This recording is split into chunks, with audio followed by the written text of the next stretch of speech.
Hello guys, कैसे हैं आप सब लोग। आई होप आप ठीक होंगे। तो हम अपनी ह्यूमन रिप्रोडक्शन की नई वीडियो लेके आ गए हैं जिसका नाम है फर्टिलाइजेशन।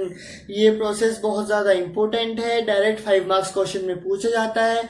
ये वाला कंसेप्ट इस बार पूछने की प्रोबेबिलिटी बहुत ज़्यादा है क्योंकि 2 साल से ये कंसेप्ट पूछा नहीं जा रहा है। तो ये वाला कंसेप्ट आपको ध्यान में रखना है, बहुत ज़्यादा इंपॉर्टेंट कंसेप्ट है। तो चलिए अब हम शुरू करते हैं। अगर आप हमारे चैनल पे नए हैं तो please like share and subscribe our channel. हमारा चैनल आपके लिए नई नई सीरीज भी लेके आएगा, एनसीईआरटी मार्किंग सीरीज भी लेके आएगा। अब आप कह रहे हैं सर तो बोल रहे हैं, लॉन्च नहीं कर रहे हैं। ये लॉन्च होगी जब ये चैप्टर कंप्लीट हो जाएगा। So please please please like share and subscribe my channel. मेरी इस चैप्टर की प्लेलिस्ट का लिंक डिस्क्रिप्शन बॉक्स में मिल जाएगा, ईमेल आईडी भी डिस्क्रिप्शन बॉक्स में मिलेगी। कोई भी वेरिफिकेशन के लिए आप मुझे कांटेक्ट भी कर सकते हैं। तो चलिए अब हम अपना नया चैप्टर स्टार्ट करते हैं। फर्टिलाइजेशन, सबसे पहले हम बेसिक टर्म के बारे में पढ़ेंगे कि फर्टिलाइजेशन होती क्या है। और यहाँ पर देखिए, आफ्टर इंसेमिनेशन क्या होता है। इंसेमिनेशन वो प्रोसेस होती है जब मेल और फीमेल क्रॉस करते हैं, सेक्स करते हैं और मेल जो है फीमेल में स्पर्म रिलीज कर देता है। उस प्रोसेस को बोलते हैं हम इंसेमिनेशन। अब इंसेमिनेशन के बाद क्या होगा, जो सीमेन है। अब ये सीमेन क्या होता है, सीमेन होता है फ्लूइड जो कि मेल से रिलीज करता है फीमेल के अंदर। उसको फ्लूइड, एक सेमी लिक्विड फ्लूइड होता है। उसमें क्या क्या होता है, उसमें sperm plus bulbourethral gland, seminal vesicle gland and पोस्ट्रेट ग्लैंड, उनका मिक्सचर होता है जो कि सेमी फ्लूइड बना लेते हैं जिसका नाम होता है सीमेन। अब सीमेन जो है वो वेजाइना में एंटर करेगा, वेजाइना में से यूटेरस में एंटर करेगा, यूटेरस से जाएगा वो स्थमस एम्फोला रीजन में। अब ये स्थमस एम्फोला रीजन क्या है, मैं ऑलरेडी इस पर एक लेक्चर बना चुका हूं जिसमें मैंने फीमेल रिप्रोडक्टिव सिस्टम के बारे में बताया था, लेकिन मैं फिर भी आपको एक्सप्लेन करना चाहूंगा। एक हमारे पास लॉन्ग ट्यूब्यूल होती है जिसका नाम होता है स्थमस, और एक कर्व्ड स्ट्रक्चर होता है जिसका नाम होता है एम्फोला, और नीचे होती है फिम्ब्रेई। अब क्या होगा, जो एग जो है फिम्ब्रेई कैच करेंगे और स्थमस एम्फोला रीजन में आ जाएंगी और स्पर्म यूटेरस से ट्रेवल करके वहां तक पहुंच जाएगा। अब सुनिए, अब स्थमस एम्फोला रीजन पता चल गया हमें क्या होता है। और अगर आपको और डिटेल में जानना है तो आप प्लेलिस्ट का लिंक डिस्क्रिप्शन बॉक्स में है, वहां पर जाकर चेक भी कर सकते हो। और बहुत अच्छी वीडियो बनाई हुई है। Please like share and subscribe our channel अगर वीडियो अच्छी लगी हो तो चलिए, अब स्थमस एम्फोला रीजन में स्पर्म पहुंच गया। अब वहां पे उसी रीजन में आपका एग भी वेट कर रहा है। एग का दूसरा नाम क्या है, सेकेंडरी oocyte। आज के लेक्चर में आपको बहुत सारे कंसेप्ट क्लियर हो जाएंगे जो आपके oogenesis से रुके हुए थे।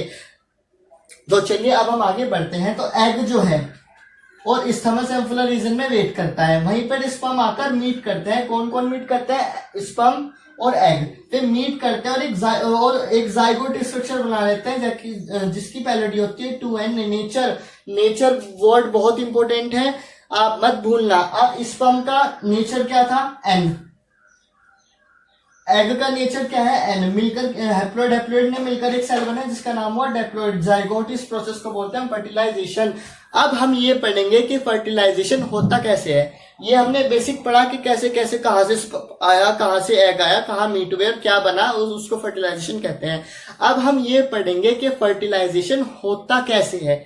तो सबसे पहले ये देखिए, ये बनाया हुआ है हमने मेल गैमेट्स और फीमेल गैमेट्स का डायग्राम। अब इस डायग्राम में ध्यान से देखिए, ये तो रहा हमारा एग जिसके अंदर है जेनेटिक मटेरियल। अब इसके बाहर 2 लेयर है। पहली लेयर का नाम है प्लाज्मा मेम्ब्रेन और दूसरी लेयर का नाम है जोना पेलिसिडा। अगर मैं आपसे क्वेश्चन पूछूं कि जोना पेलिसिडा लेयर का फॉर्मेशन कौन सी स्टेज में होता है तो आप क्या कहेंगे, बताइए। जोना पेलिसिडा लेयर का फॉर्मेशन होता है ग्राफियन फॉलिकल स्टेज में। अब जोना पेलिसिडा लेयर होती है और दूसरी लेयर, पहली लेयर तो होगी आउटर मोस्ट लेयर होगी जोना पेलिसिडा।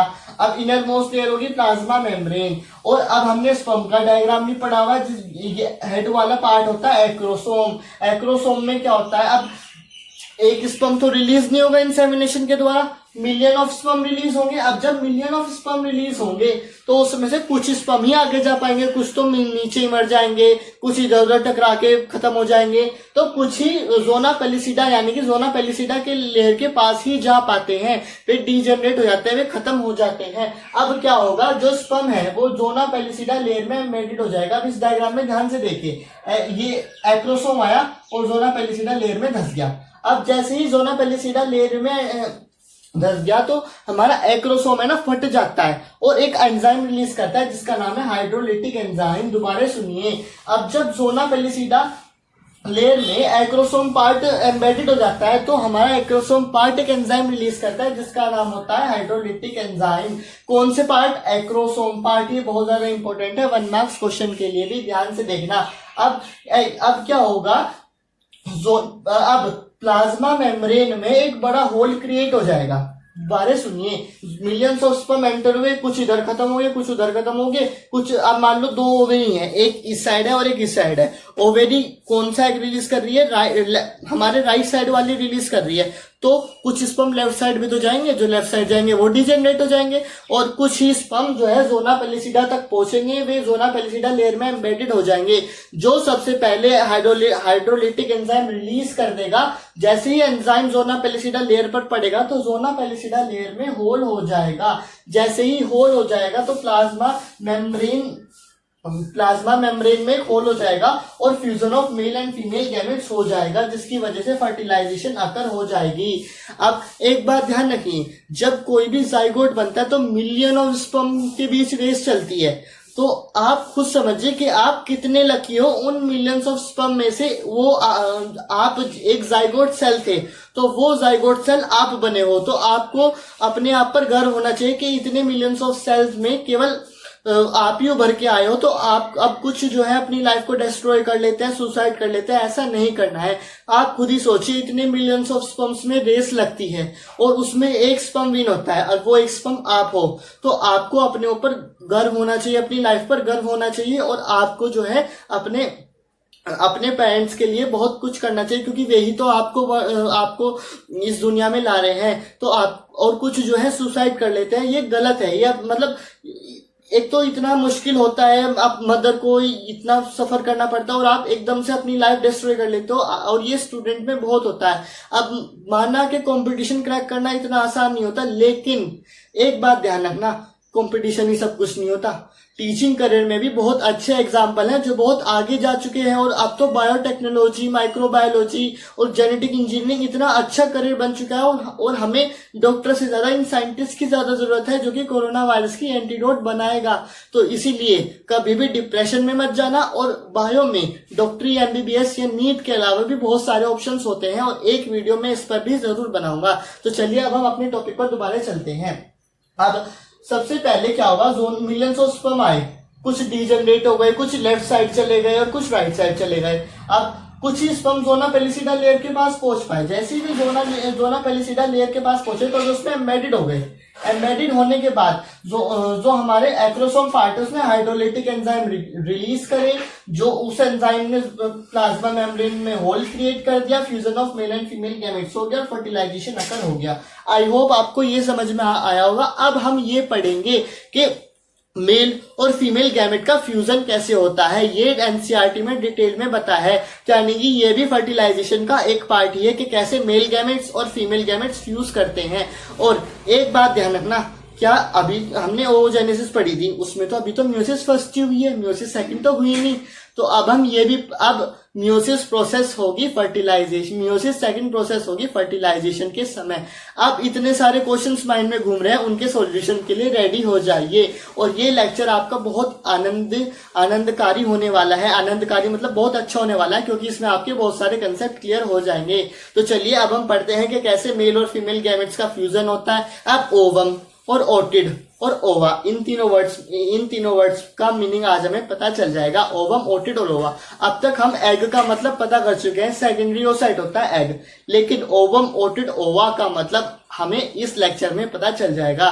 तो वेट कीजिए और देखिए हमारा लेक्चर के कैसे फर्टिलाइजेशन अकर होता है। डिटेल में बताया हुआ है। तो चलिए अब हम पढ़ते हैं कि कैसे मेल गैमेट्स और फीमेल गैमेट्स फ्यूज करते हैं। अब तक हम ये पढ़ चुके हैं कि कैसे स्पर्म जोना पेलिसिडा लेयर में घुस के प्लाज्मा मेम्ब्रेन में घुसता है, और स्पर्म का कौन सा पार्ट अंदर जाता है, एक्रोसोम पार्ट, किसकी हेल्प से, अपने अंदर प्रेजेंट हाइड्रोलिटिक एंजाइम की हेल्प से। अब तक हम ये पढ़ चुके हैं। अब हम उससे आगे पढ़ते हैं कि उससे आगे होता क्या है। अब ध्यान देखिए, जब एक्रोसोम प्लाज्मा मेम्ब्रेन में एंटर कर जाएगा प्लाज्मा मेम्ब्रेन में एंटर करने के बाद जो सेकेंडरी ओसाइट है, यानी कि जो सेकेंडरी ओसाइट पूरी एग सेल है जो कि हैप्लॉइड इन नेचर है, वो मियोसिस सेकंड स्टार्ट करेगी। अब मेरी बात ध्यान से सुनिए, जब हमने oogenesis पढ़ी थी तो उसमें हमने ये पढ़ा था कि प्राइमरी ओसाइट जब Graafian follicle, mature Graafian follicle बना, तो यानी कि प्राइमरी ओसाइट मियोसिस फर्स्ट करेंगी उस समय, और किस में कन्वर्ट हो जाएंगी, सेकेंडरी ओसाइट में। और जो सेकेंडरी ओसाइट में, लेकिन मियोसिस सेकंड तो अभी हुई नहीं, अभी केवल मियोसिस फर्स्ट प्रोसेस हुई है, मियोसिस सेकंड नहीं हुई है। और एक बात ध्यान रखना, मियोसिस सेकंड प्रोसेस जब ही होती है जब फीमेल में फर्टिलाइजेशन होता है, ये बात आप गांठ बांध ले। और एक बात ध्यान रखना, अगर मियोसिस सेकंड प्रोसेस होगी तो इसका मतलब मेंसेस नहीं होंगे। क्यों? क्योंकि फर्टिलाइजेशन ऑलरेडी हो चुका है। ये बात आप ध्यान रखना, अगर फर्टिलाइजेशन हो गया है तो मेंसेस नहीं होंगे, और अगर मेंसेस हो जाते हैं तो इसका मतलब फर्टिलाइजेशन नहीं हुआ है। तो चलिए अब हम करते हैं कि सेकेंडरी ओसाइट में जो कि हैप्लॉइड इन नेचर है, नेचर मत भूलना, जो कि हैप्लॉइड इन नेचर है, वो मियोसिस सेकंड प्रोसेस स्टार्ट करेगी। जब मियोसिस सेकंड प्रोसेस स्टार्ट हुआ, जैसा कि हमने oogenesis में पढ़ा था, मियोसिस सेकंड में भी अनइक्वल डिवीजन होता है, तो उसी तरह यहाँ पर भी अनइक्वल डिवीजन होगा। और ये जो अनइक्वल डिवीजन होगा तो वो क्या करेगा, सपोज करो this one cell is secondary oocyte which is haploid in nature. अब when meiosis second occur, the two unequal cells form. The first one is ovum and otid. ध्यान से सुनना, ओवम और ओटिड फर्स्ट सेल है और दूसरी cell जिसका नाम है सेकंड पोलर बॉडी। दोबारा सुनिए, जब सेकेंडरी ओसाइट ने मियोसिस सेकंड करी है तो दो अनइक्वल सेल फॉर्म हुई है। पहली सेल जिसका नाम लिखा हमने ओवम और ओटिड, और दूसरी सेल जिसका नाम दिया हमने सेकंड पोलर बॉडी, जो कि आगे चल के डीजेनरेट हो जाएगी। इसका बेसिकली इतना इंपॉर्टेंट फंक्शन नहीं है। अब जो सेकंड, क्या हम ये कह सकते हैं, जो ओटिड है, यानी कि जो हमारा सेकेंडरी ओसाइट के मियोसिस सेकंड के बाद जो ओवम और ओटिड, एक ही सेल है, दोनों नाम एक ही है, ओवम और ओटिड। क्या हम ये कह सकते हैं कि ओवम या ओटिड में न्यूक्लियस है? ऑब्वियसली कह सकते हैं भाई, सेल है, सेल के अंदर न्यूक्लियस भी होगा। क्या वो न्यूक्लियस हैप्लॉइड इन नेचर है? जी हाँ, वो एनी नेचर है, वो हैप्लॉइड इन नेचर है। क्या हम ये कह सकते हैं क्रोमोसोम पार्ट के अंदर भी न्यूक्लियस होगा? जी बिल्कुल होगा, सेल है तो उसके अंदर न्यूक्लियस भी होगा। और ये हमने पढ़ा भी था स्पर्म के डायग्राम में कि स्पर्म के एक्रोसोम पार्ट में जेनेटिक मटेरियल प्रेजेंट होता है। एक्रोसोम पार्ट कौन सा होता है? स्पर्म का हेड पार्ट। अब ध्यान दीजिए, क्या ये न्यूक्लियस क्या है? ये न्यूक्लियस हैप्लॉइड इन नेचर है। तो जब आपस में ही रिकॉम्बिनेशन करेंगे, अब रिकॉम्बिनेशन होता क्या है, एक सेल का डीएनए जब दो सेल आपस में फ्यूज करती हैं तो जो दोनों सेल के डीएनए है वे आपस में कंबाइन हो जाते हैं। भाई कोई क्रोमोसोम स्ट्रक्चर किसी क्रोमोसोम के स्ट्रक्चर से जाके मिल गया, कोई क्रोमोसोम स्ट्रक्चर किसी और क्रोमोसोम स्ट्रक्चर के जाके मिल गया। तो यानी कि सपोज करो एक क्रोमोसोम स्ट्रक्चर ये है और एक क्रोमोसोम स्ट्रक्चर ये है, ये दोनों आपस में इस तरह से जुड़ जाते हैं, इस तरह से लिंक बन जाता है इनमें। आई होप आपको समझ में आया होगा। ये थोड़ा सा पार्ट कंसेप्ट आपका 11th का है। अगर आपने 11th में ये प्रोसेस बहुत अच्छे से पढ़ी है तो आपको और आसानी से समझ में आ जाएगा। तो चलिए, जब ये दोनों न्यूक्लियस रिकॉम्बिनेशन करेंगे, दोनों क्रोमोसोम रिकॉम्बिनेशन करेंगे तो एक नई सेल बनेगी। अब एक बात बताओ, ये एन है, एन प्लस एन कितना होता है? 2n। तो यानी कि जो नई सेल बनी उसका नेचर कैसा होगा? उसका नेचर होगा डिप्लॉइड इन नेचर। जो नई सेल बनी, भाई एक न्यूक्लियस और एक न्यूक्लियस दोनों एन है, जब वे दोनों मिले तो 2n बन गया।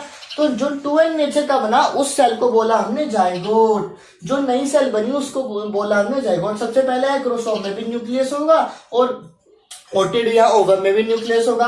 ये दोनों न्यूक्लियस हैप्लॉइड इन नेचर है। जब इनका रिकॉम्बिनेशन होगा तो एक नई सेल बनेगी जिसका न्यूक्लियस डिप्लॉइड इन नेचर है। तो अगर वो सेल डिप्लॉइड इन नेचर है तो कौन क्या बना? वो हमारा जाइगोट बना, यानी कि जाइगोट की फॉर्मेशन हो गई है। अब fusion of male and female gametes, recombination occur, new zygote form, और इस प्रोसेस को हम क्या बोलते हैं? फर्टिलाइजेशन। आई होप आपको ये समझ में आ गया होगा। एक बार दोबारा से पढ़ते हैं। सबसे पहले क्या हुआ, जब एक्रोसोम प्लाज्मा मेम्ब्रेन में एंटर करेगा तो सेकेंडरी ओसाइट जो है मियोसिस सेकंड कर अनइक्वल डिवीजन करती है और दो अनइक्वल सेल की फॉर्म होती है। छोटी सेल तो दे दिया हमने नाम सेकंड पोलर बॉडी, बड़ी सेल को नाम दे दिया हमने ओवम और ओटिड। अब ओवम और ओटिड में भी न्यूक्लियस होगा और एक्रोसोम में भी न्यूक्लियस होगा। जो एक्रोसोम में न्यूक्लियस होगा और ओवम और ओटेट में न्यूक्लियस होगा वो हैप्लोइड इन नेचर होगा। जब ये रिकॉम्बिनेशन करेंगे मेल और फीमेल गैमेट का फ्यूजन होगा, नई सेल फॉर्म होगी जो डिप्लॉइड इन नेचर होगी, उसको कहते हैं हम zygote. Fusion of male and female gametes, recombination occur and new haploid cell form, उसको हम जाइगोट कहते हैं। अब मैंने आपको ये बताई थी स्टार्टिंग में इस चैप्टर के प्रोसेस ऑफ जाइगोट फॉर्मेशन। पहला गैमेटोजेनेसिस, दूसरा इंसेमिनेशन एंड तीसरा फर्टिलाइजेशन। तो देखो बिल्कुल सीरीज वही है। जाइगोट फॉर्मेशन में सबसे पहले हमने डिटेल में पढ़ी गैमेटोजेनेसिस। इस गैमेटोजेनेसिस में हमने पढ़ा स्पर्मेटोजेनेसिस एंड oogenesis। फिर हमने पढ़ा कि कैसे जो है जाइगोट की मतलब कैसे इंसेमिनेशन होता है। इंसेमिनेशन टर्म के बारे में पढ़ा कि मेल जो है मेल और फीमेल जब आपस में इंटरकोर्स करते हैं तो मेल जो है सीमेन नाम का एक सेमी फ्लूइड इंट्रोड्यूस करता है फीमेल वेजाइना में। उस फ्लूइड का नाम क्या है? उस फ्लूइड का नाम है सीमेन। सीमेन में क्या होता है? स्पर्म प्लस हमारे मेल ग्लैंड जो कि न्यूट्रिशन प्रोवाइड करते हैं स्पर्म को। फिर हमने पढ़ा प्रोसेस फर्टिलाइजेशन। आई होप आपको यहाँ तक का चैप्टर समझ में आ गया होगा। जैसे कि आपने क्लास 10th में पढ़ा था कि मेल कैसे बनता है और फीमेल चाइल्ड कैसे बनता है। एक्स होता है फीमेल और XY होता है मेल। अब हम इस कॉन्सेप्ट को थोड़ा और डिटेल में पढ़ेंगे। तो चलिए अब हम इस कॉन्सेप्ट को डिटेल में पढ़ते हैं। और अगर हमारी वीडियो अच्छी लगी हो तो please like share and subscribe our channel. Thank you. चलिए अब हम पढ़ते हैं।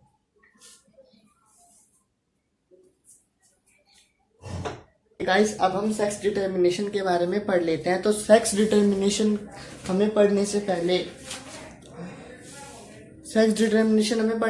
कुछ बेसिक कंसेप्ट पढ़ने ज़रूरी हैं। तो इसलिए मैं आशा करता हूं कि आप लोग पहले से पढ़ के आए होंगे। सो प्लीज़ अगर हमारी वीडियो अच्छी लगे तो लाइक शेयर एंड सब्सक्राइब ज़रूर करना, बेल नोटिफिकेशन दबाना मत भूलना। तो चलिए अब हम सेक्स डिटर्मिनेशन पढ़ते हैं।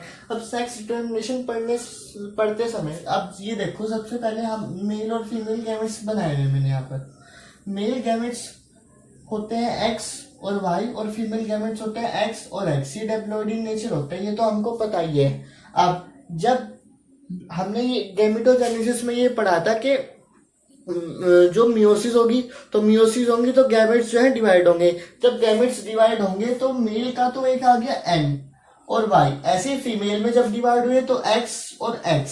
और एक बात ध्यान रखना, हमने एक X तो पोलर बॉडी बन के चला जाता है, एक X फीमेल में बचता है जो कि होता है हमारा ओवम और ओटेड। तो चलिए अब दूसरा X। अब ये जो X और Y यानी कि मेल में जो डिफरेंशिएशन हुआ ये 50% मेल होता है, 50% फीमेल होता है।